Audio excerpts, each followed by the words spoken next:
দেশে বিদেশে রাজনীতিতে, নির্বাচনে, যুদ্ধে, বাণিজ্যে, সমাজে, সংস্কৃতিতে যেখানে যা খবর হচ্ছে সেই খবর অনেক সময় বলতে চায় খবরেরও বেশি কিছু। তেমন খবর নিয়ে আমাদের প্রতিদিনের ৭১ সংযোগ।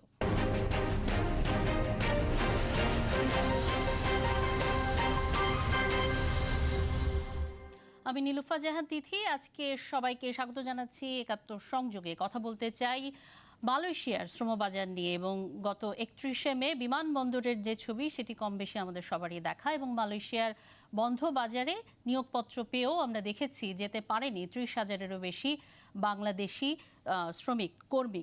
বাজার সংশ্লিষ্ট যারা আছেন তারা বলছেন গেল জানুয়ারি থেকে বহু কর্মীর নামে ভিসা এসেছে, কিন্তু শেষ পর্যন্ত তাদের অনেকেই যেতে পারেনি মালয়েশিয়া। তারা আরও জানিয়েছেন যে পদ্ধতিতে কর্মীরা মালয়েশিয়া যায় সেটা পরিবর্তন না করলে ভবিষ্যতেও একই দুর্ভোগে পড়ার শঙ্কা রয়েছে। ঝুমুর বাড়ির কাছ থেকে শুরুতেই বিস্তারিত জেনে নেব। টিকিট নেই, কিন্তু আছে ভিসা আর কাজের অনুমোদন। আবার টাকাও খরচ হয়েছে ৪ থেকে ৫ লাখ। এমন মালয়েশিয়াগামীরাই শুক্রবার বিমানবন্দরে ভিড় করেছিল। প্রশ্ন হচ্ছে, মে মাসের পর আর কোনো কর্মী মালয়েশিয়া ঢুকতে পারবে না। এ তথ্য মার্চে জানার পরও কেন টিকিটের ব্যবস্থা করেনি এজেন্সিগুলো? মার্চে ডিক্লেয়ার করেছে মার্চ থেকে ভিসা বন্ধ। তাইলে আমি যদি ভাবতাম যে আমার ৫০,০০০ ভিসা আছে, আমি ফোরকাস্ট করতে পারতাম, গভর্নমেন্টও ফোরকাস্ট করতে পারতো, সেভাবে আমরা ফ্লাইটেরও অ্যারেঞ্জ করতে পারতাম। এমপ্লয়ারের সাথে যোগসাজশে এমপ্লয়ারের ৫০টা লোকের দরকার আছে, কোনো না কোনোভাবে ১০০টা লোকের অ্যাপ্রুভাল নিয়ে বের করে নিয়ে আসলো। তো এমপ্লয়ার তো ঠিক আছে, ইজ অ্যান এমপ্লয়ার, জেনুইন ৫০ লোকের কাজ দিতে পারে, কিন্তু অ্যাপ্রুভাল তো বের করে নেওয়া হচ্ছে ১০০ লোকের, বাকি ৫০ জন কই যাবে? অনেকেই বলছেন গেল সপ্তাহ পর্যন্ত ভিসা এসেছে কর্মীর নামে, যাদের এখনো মন্ত্রণালয় থেকে মেলেনি ছাড়পত্র। যদি আমরা ধরি প্রায় ৫ লক্ষ লোক বিএমইটি হয়েছে, তাহলে এখানে ২৫,০০০ লোক যাবে, আর এটা হলো ন্যাচারাল ওয়েতে, আর ৫,০০০ লোক থাকবে। ওই ৫,০০০ই হইলো আমি যে ৩টে ক্যাটাগরি বললাম, প্রবলেম কেসের জন্য, ব্ল্যাকলিস্ট কেসের জন্য, তারা বা কিছু সময় কোম্পানির লোকের এখন প্রয়োজন নেই। এই ৩টি কারণে তারা হয়তো এই লোকগুলি তখন নেয়নি। সংশ্লিষ্টরা বলছেন দুই দেশের সরকারই ছাড় দিয়েছে, যার কুফল ভোগ করছে কর্মীরা। মালয়েশিয়ান সরকারও এখানে কোনো কেয়ার নেয় না, আমাদের সরকারও এখানে, আমরা সরকারকে বলছি যে এটা তো আমাদের হাতে নাই। মালয়েশিয়া গভর্নমেন্ট যেরকম চায় বা মালয়েশিয়ার এমপ্লয়ার যেরকম চায়, আমাদের তো সেটাই ফলো করতে হবে। কারণ তারা রিসিভিং কান্ট্রি, আমরা সেন্ডিং কান্ট্রি। তারা যদি রিসিভ না করে, এরকম হয়েছে যে যারা হয়তো পাঠিয়ে দিছে, দেখা গেছে ওখানে এমপ্লয়ার রিসিভ করতে আসে নাই। এ পর্যন্ত ৫,২৭,০০০-এর বেশি কর্মীর চাহিদাপত্র সত্যায়ন হলেও গেছে ৪,৭২,০০০। ঝুমুর বাড়ি, ৭১, ঢাকা। যাব আলোচনায় অতিথিদের যুক্ত করে নিতে চাই। আমাদের সাথে আছেন লেফটেন্যান্ট জেনারেল অবসরপ্রাপ্ত মাসুদ উদ্দিন চৌধুরী, এমপি, ব্যবস্থাপনা পরিচালক 5M ইন্টারন্যাশনাল লিমিটেড। আছেন আমাদের সঙ্গে আলী হায়দার চৌধুরী, মহাসচিব, Bangladesh association of international recruiting agencies, BAIRA, এবং আমাদের সাথে ব্র্যাকের অভিবাসন কর্মসূচি প্রধান শরীফুল হাসান যুক্ত আছেন। আপনাদের তিনজনকেই অসংখ্য ধন্যবাদ আমাদের সাথে যুক্ত হবার জন্য। স্বাগত জানাচ্ছি ৭১ সংযোগের আজকের আয়োজনে। প্রথম প্রশ্ন রাখতে চাই শরীফুল হাসান আপনার কাছে। আপনি অভিবাসীদের নিয়ে কাজ করেন, একটা দীর্ঘ সময় আপনি মালয়েশিয়ার শ্রমবাজার নিয়ে কাজ করেছেন। ৩১শে মে বিমানবন্দরে যে পরিস্থিতি আমরা দেখলাম সেটি এড়ানো সম্ভব ছিল কিনা? ধন্যবাদ। আমি আমার পুরো যেহেতু দীর্ঘদিন সাংবাদিকতা করেছি, আমার এই সেক্টর নিয়ে সেই সাংবাদিকতার অভিজ্ঞতা থেকে আমি কথা বলছি। তো আমাদের সাথে লেফটেন্যান্ট মাসুদ চৌধুরী আছেন, তিনি সামরিক বাহিনীর কর্মকর্তা, যুদ্ধ সম্পর্কে খুব ভালো ধারণা আছে। তো বাংলাদেশ বা মালয়েশিয়া কোনো দেশে কোনো যুদ্ধ চলছে না, কিন্তু আপনি দেখবেন হাজার হাজার কর্মী যেভাবে বাংলাদেশের বিমানবন্দরে অপেক্ষায় আছে বা মালয়েশিয়াতেও যেভাবে গিয়ে আছে, তাতে যে কোনো লোক মনে করবে মালয়েশিয়া অনেক বিদেশিরা যখন দেখছে এরকম বাংলাদেশের লোকজন হাজার হাজার বসে আছে বা বাংলাদেশের বিমানবন্দরে যে পরিস্থিতিটা বিরাজ করছিল, আমরা যুদ্ধোত্তর পরিস্থিতি বা যুদ্ধমতো পরিস্থিতি আমরা বিমানবন্দরগুলো এরকম দেখি। আমাদের দু দেশে কোনোটা যুদ্ধ পরিস্থিতি চলছে না। এই পরিস্থিতি অবশ্যই এড়ানো যেত। মার্চে আপনার এখানে সংকট দুটো, একটা হচ্ছে সাময়িক সংকট যেটা আপনি দেখছেন এই মুহূর্তে বিমানবন্দরে, আর একটা হচ্ছে পেছনের গভীর সংকট। পেছনের গভীর সংকটে যদি না বলেন, আমরা এমন একটা সমাজে বাস করছি যেখানে দুর্বৃত্তরা, যেখানে অসৎ মানুষরা, তারাই সমস্ত কিছু নিয়ন্ত্রণ করছে এবং আমাদের গণমাধ্যম সমস্ত কিছু এমন একটা ছবি দিচ্ছে মনে হয় আপনাকে খারাপ লোকগুলোকে খুব ভালো। তা আপনি দেখেন মালয়েশিয়ায় আমাদের সর্বশেষ বন্ধ হলো ২০১৮ সালে। কেন বন্ধ হলো? মাহাথির ২০১৮ সালে ক্ষমতা এসে বলল 2016-17 সালে 10 জনের একটা সিন্ডিকেট মালয়েশিয়া যেভাবে কর্মী পাঠিয়েছে, তিনি বললেন যেটা মানব পাচার হয়েছে, অন্ততপক্ষে 5,000 কোটি টাকা দুর্নীতি হয়েছে এবং সে কারণে তিনি বন্ধ করে দিলেন। বন্ধ করে দেওয়ার পর 3 বছর পর 2021 সালের ডিসেম্বর মাসে বাংলাদেশ আবার চুক্তি স্বাক্ষর করলো দুই দেশের ফের কর্মী নেয়ার। এবং ফের কর্মী নেয়ার ক্ষেত্রে আপনার যেই 10 জনের সিন্ডিকেটের বিরুদ্ধে অভিযোগের কারণে মালয়েশিয়ার বাজার বন্ধ হয়েছিল, আবার সেই ঘুরে ফিরে 10 জনের সঙ্গে 25 জনের একটা সিন্ডিকেট যুক্ত হলো। এবং সেই সিন্ডিকেট আমি ওই সময় সাংবাদিক হিসেবে 2015, 16, 17 একাধিকভাবে রিপোর্ট করলাম এই সিন্ডিকেট হোরাক সোতা কাথা, এর সাথে মালয়েশিয়া কোন বাংলাদেশি ভদ্রলোক আমিন সাহেব আছে, তার সাথে মালয়েশিয়ার কোন স্বরাষ্ট্রমন্ত্রী প্রধানমন্ত্রী আছে, একটা পুরো একটা নেক্সাস। এবং দেখবেন মালয়েশিয়া আরো অনেক দেশ থেকে কর্মী যায়, আর কোথাও কর্মী নেওয়ার ক্ষেত্রে আপনি এরকম দুর্বৃত্তপনা হয় না। আপনার সরকারের ভাবে খরচ নেওয়া হলো 79,000 টাকা, একজন 4 লাখ 5 লাখ 5.5 লাখ টাকা দিয়ে গেল। এবং এই যে টাকা দিয়ে গেল, বিমান ভাড়া যেখানে মালয়েশিয়া থেকে ঢাকা আসতে লাগে আপনার 20,000 টাকা, সেখানে বাংলাদেশ থেকে 1,20,000 টাকার টিকিট পাওয়া যায় না। এখানে মেডিকেল পুরো জায়গায় এখানে এক ধরনের সিন্ডিকেট এবং দুর্বৃত্তায়ন হয়েছে। এবং আমাদের খুব দুঃখজনক, বাংলাদেশে কখনোই এই দুর্বৃত্তায়নদের বিরুদ্ধে কোনো ব্যবস্থা নেওয়া না। আমি এখানে ব্যক্তির আলোচনা হচ্ছে, জরুরি হচ্ছে প্রাতিষ্ঠানিক কাঠামো। আমাদের খুব দুর্ভাগ্য, আমরা এমন কোনো প্রাতিষ্ঠানিক কাঠামো করতে পারিনি যার ফলে মালয়েশিয়ায় বারবার একটা সিন্ডিকেট হয়েছে। মালয়েশিয়ার মানব সম্পদ মন্ত্রী চিঠি দেয় বাংলাদেশকে, 25 জনের সিন্ডিকেট থেকে নেবে। এই যে যেটা হলো, ফের যখন সিন্ডিকেট হলো, আমি আপনার প্রশ্নে আসছি, তখন সেই সিন্ডিকেটের মধ্যে 25 জন যখন আসলো, তারপরে 100 জন হওয়ার পর এখন ওই সিন্ডিকেটের প্রতিবারই মালয়েশিয়া যেটা হবে, একটা সার্টেন পিরিয়ড পর তারা 17 সালে তার আগে কলিং ভিসার সাথে প্রতিবার তারা বন্ধ করে দিবে, বন্ধ করে তারপর আবার তারা একটা নতুন প্রক্রিয়া করবে, আবার তাদের টাকা দেবে এবং সেখানে আবার সিন্ডিকেট হবে। হ্যাঁ, এবং মার্চে তারা কি হলো, মার্চে তারা বলে দিল আমি মেয়ের পরে আর কোনো কর্মী নিব না। পৃথিবীর কোন দেশে আপনার ভিসার মেয়াদ যে কদিন আছে আপনি তখন যেতে পারবেন, কোনোদিনও কোনো তারিখ বেঁধে দেওয়া সম্ভব হয় না। এখন মার্চে যখন তারিখ বেঁধে দিল, আমাদের সরকার বসে বসে কি করলো, আমাদের বিমানকে আমরা শুনছি সে বলছে 3 দিন আগেও জানতাম না, আমরা দেখলাম শেষ মুহূর্তে সে বিমান ফ্লাইট শিডিউল করা হলো। এইটা যদি আমরা মার্চেই প্ল্যান করতাম যে আমার 50,000 লোক যেতে হবে, মালয়েশিয়ার সাথে প্রথম জানতে চেষ্টা করতাম কেন তুমি আমাকে মেয়ের মধ্যে বলছো, অল্টারনেটিভ কি, আর না হলে আমি প্রস্তুতি নিতাম যেন আমি একাধিক ফ্লাইট দিয়ে এই সমস্ত কর্মীকে পাঠাতে পারি।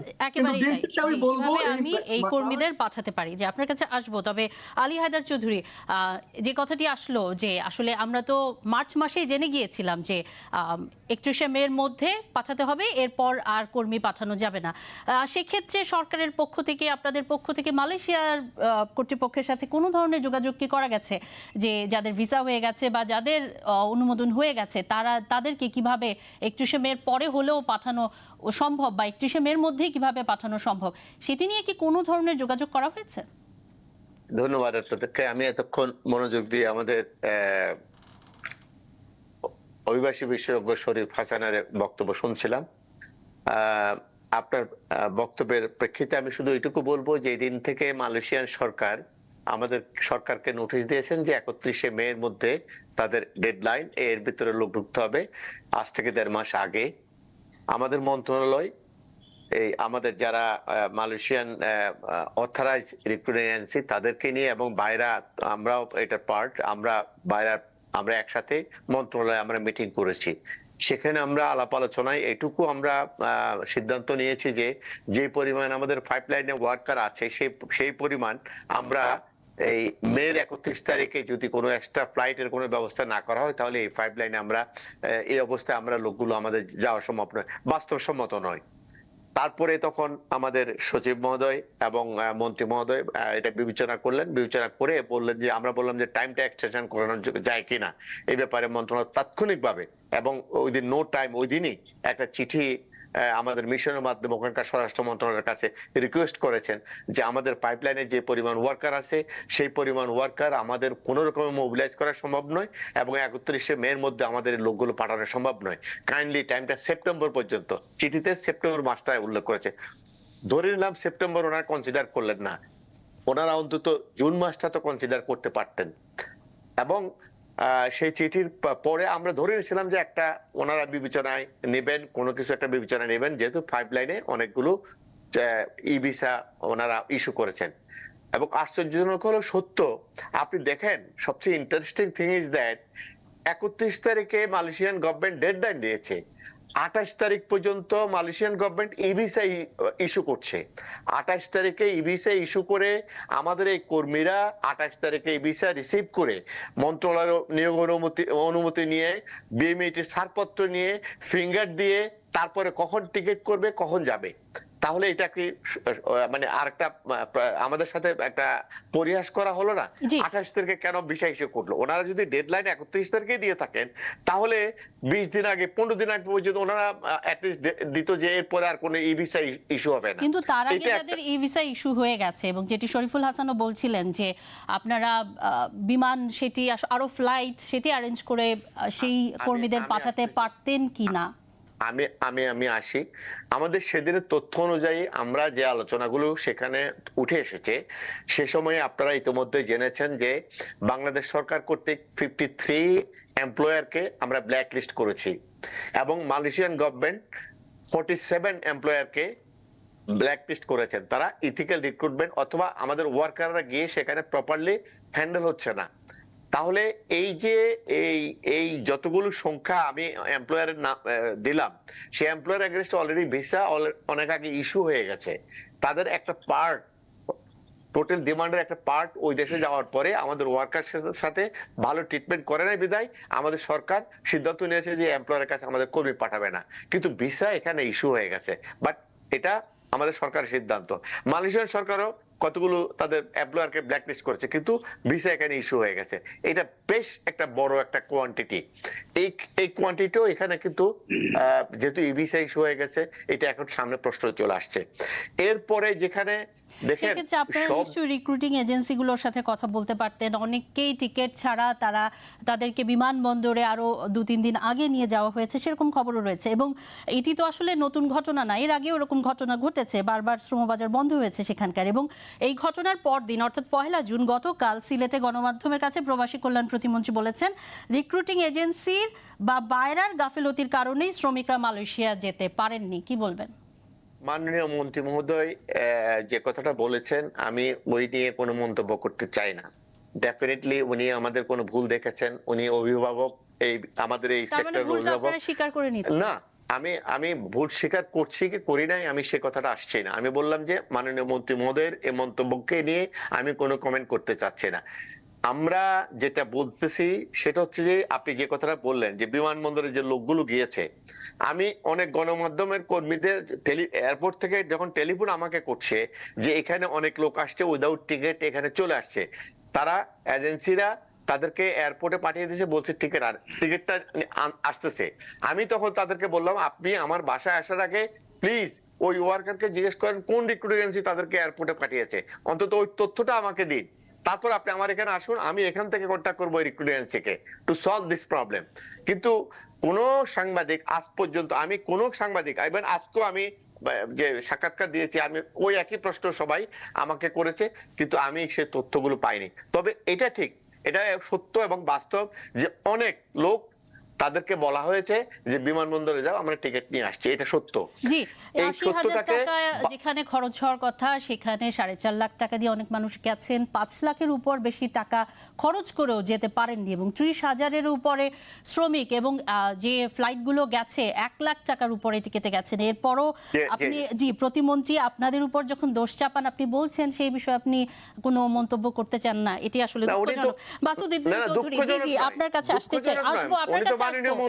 অবশ্যই, কিন্তু যখন আপনাদেরকে বলা হচ্ছে আপনাদের কারণে এমনটা ঘটেছে, নিশ্চয়ই এর একটা উত্তর আপনাদের কাছ থেকে আমাদের পাওয়া উচিত। আসবো আপনার কাছে মাসুদউদ্দিন চৌধুরী, আপনার কাছে যেটি মালয়েশিয়ার শ্রমবাজারে সবসময় বলা হয়ে থাকে সিন্ডিকেট, এবং সেখানটায় একটা চক্র কাজ করছে, অনিয়ম দুর্নীতি ঘুষের অভিযোগ উঠে থাকে, এই সিন্ডিকেট কারা? প্রথম কথা, সিন্ডিকেটের যদি আপনি অক্সফোর্ড ডিকশনারিতে যান, সিন্ডিকেট মানে কি বলে আমি একটু আপনাকে পড়ে শুনি। আমাদের হাতে syndicate is an association of people or organizations that is formed for business purpose or in order to carry out a project. সাথে সাথে বাংলায় বললেন দুষ্ট চক্র, সিন্ডিকেট অর্থ দুষ্ট চক্র না। সো আমরা যখন একটা শব্দ মানে বাংলায় বা অন্য ভাষায় বলি, আমরা এক্সাক্ট অর্থটা বলা উচিত বলে আমি মনে করি। এটা ছিল একটা একটা গ্রুপ অফ এজেন্সিস যারা ডিসিপ্লিনের মাধ্যমে সুন্দরভাবে যাতে করে মানুষ যেতে পারে, কাজ পেতে পারে, সেটার জন্য এই গ্রুপটাকে গঠন করা হয়েছিল। এবং এটা গ্রুপটা গঠন করেছে কারা? নট বাংলাদেশ গভর্নমেন্ট, নট বাইরা, নট বাংলাদেশ মিনিস্ট্রি। এটা as per the MOU between Bangladesh and Malaysia, এই গ্রুপগুলোকে, এই এজেন্সিগুলোকে সিলেক্ট করেছে Malaysian Sarkar. As an employer তাদের এই অধিকার তাদেরকে দেয়া হয়েছিল ওই MOU-র মাধ্যমে বাই বাংলাদেশ গভর্নমেন্ট। এটাকে যদি আপনি দুষ্টচক্র বলেন তাহলে আলোচনা শুরুতেই তো একটা তিক্ততা শুরু হয়ে যাবে। না, আমাদের আলোচনার মধ্যে এই বিষয়টি সিন্ডিকেটের কথা, এবং আপনি জানেন মালয়েশিয়ার শ্রমবাজার নিয়ে এই কথাটি বারবার এসেছে। আমার মনে হয় আপনি আসলে উত্তরটি এড়িয়ে যাচ্ছেন। না, এড়িয়ে যাচ্ছেন, no no, I'll be very specific on certain issues. Recruiting এজেন্সির কথায় আসি। আপনার যে 5M ইন্টারন্যাশনাল, সেটি 2015 সালে প্রতিষ্ঠিত হয়েছে, এবং BMET-র যে তথ্য তা বলা হচ্ছে যে প্রতিষ্ঠার পর থেকে প্রতিষ্ঠানটি মধ্যপ্রাচ্যে 2500-এর মতো কর্মী পাঠিয়েছে। কিন্তু মালয়েশিয়ায় আপনারা একাই ছাড়পত্র নিয়েছেন, মানে নিয়েছে 8592 কর্মী। এটা কিভাবে সম্ভব হলো? এত ছাড়পত্র কিভাবে? মালয়েশিয়াতে পর্যন্ত যে আলিয়াদা চৌধুরী সাহেব যে কথাটা বললেন, 4,71,000-এর বেশি লোক আছে, তাই না? 4,71,000-এর বেশি লোক আছে। তো সেটা, তার মধ্যে একটা এজেন্সি যদি 8,000 8,500 পাঠায়, তার মানে সে কত % লোক পাঠালো? লোক তো গেছে 4,71,000। এই 100টা, প্রথম থেকে 25টা এজেন্সি, পরে এটা 100টা এজেন্সি পাঠিয়েছে। তা ভাগে আমি কত পাই? কিন্তু এগুলো পাই না। রিক্রুটিং এজেন্সি তো অসংখ্য আছে, সেখান থেকে 25, পরবর্তীতে 100 জন তারা আসলে সুযোগ পেল। সেখানটায় মধ্যপ্রাচ্যের হিসাবের সাথে যদি আপনাদের হিসাব তুলনা করা হয়, সেটা তো অনেক বেশি। আমি ক্লিয়ার করেছি, ওই সুযোগটা বাংলাদেশ সরকার দেয়নি, বাইরে দেয়নি, বাংলাদেশের মন্ত্রণালয় দেয়নি। এইটা মালয়েশিয়ান সরকার নির্ধারণ করেছে। এবং সেটা কিভাবে করেছে?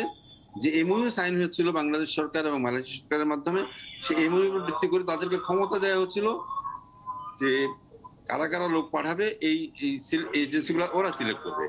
নাও কামিং টু দি ফিগার 8,500 বা কত যেটা বললেন, তো এখন 100টা যদি থাকে, বা প্রথম দিকে 25টা ছিল বেশ অনেক মাস, তো সেখানে আমি যদি 8,500 পাঠাই, বাকিগুলাও যেটা আপনি প্রথম আলো নিউজটাও যদি আপনি বলছেন যে মালয়েশিয়ার পক্ষ থেকেই আসলে এই আপনাদের আসলে নির্বাচিত করা হয়েছে কারা আসলে এই কর্মী পাঠাতে পারবে, সেটি আসলে এই অভিযোগ তো রয়েছে যে সেখানটায় আসলে ঘুষ দিয়ে বা বিভিন্নভাবে এই তালিকায় ঢুকে যাওয়া সম্ভব হচ্ছে, এবং মালয়েশিয়ার পক্ষ থেকেও তো এ ধরনের বক্তব্য এসেছে, যেটি শরীফুল হাসানও বলছিলেন যে এই দুর্নীতি, অনিয়ম, এগুলোর জন্যই কিন্তু বন্ধ হচ্ছে এবং শ্রমবাজার বন্ধ করে দেওয়া হচ্ছে বারবার। দুর্নীতি অনিয়মের জন্য বন্ধ হয়ে থাকতো, তাহলে সে 10টা পরিবর্তে 25টা দিয়ে মালয়েশিয়ান সরকার আবার শুরু করলো কেন?